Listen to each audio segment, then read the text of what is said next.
కానీ మీరు చేసే పని గుర్తించని కొంతమంది రాజకీయ అజ్ఞానులు నసరాపేట నియోజకవర్గంలో ఎమ్మెల్యే వద్దు ఎంపీ ముద్దు అనే రీతిలో వాళ్ళ ప్రస్తావన కొనసాగుతుంది. ఇది కరెక్ట్ కాదు. ఎందుకంటే నేను ఒక విషయం చెప్పదలుచుకున్నాను. అరవింద్ బాబు గారు కులం చూడలేదు, మతం చూడలేదు. ఆయన ఒకటే చెప్తాడు, కులం లేని వాడే కులం గొడవ పడతాడు, మానవత్వం లేని వాడు మతాన్ని అడ్డు పెట్టుకుంటాడు. మీరు విమర్శించదలుచుకున్నారు, మిమ్మల్ని ఒకటే ప్రశ్నించదలుస్తున్నాను.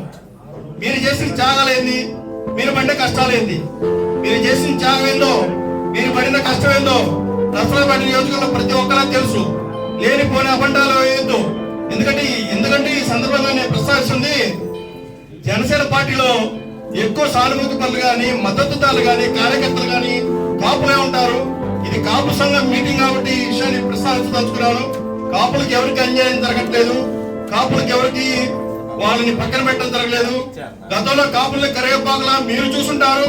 కాపుల్ని ఓటు బ్యాంకులా, కాపుల్ని కరేపాకులా, కాపుల్ని ఈ విధంగా ఇటువంటి ధోరణి మీకు ఆలోచనలో ఉంది కాబట్టి మీరు ఈ విషయం ప్రస్తావిస్తున్నారు.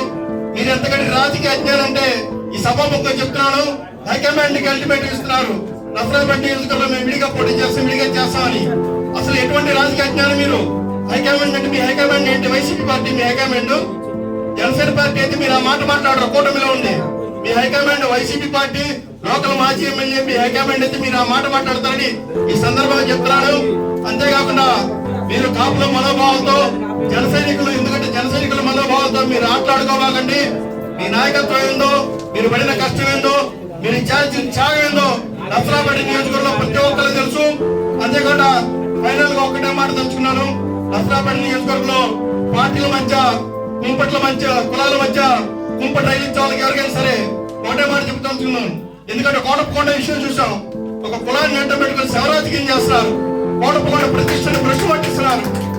ఒకటి చెప్తున్నా, ఇటువంటి రాజకీయాలు చేసే నాయకులకు ఎవరికైనా కబడతారని సభాముఖంగా హెచ్చరిక జారీ చేస్తున్నారు.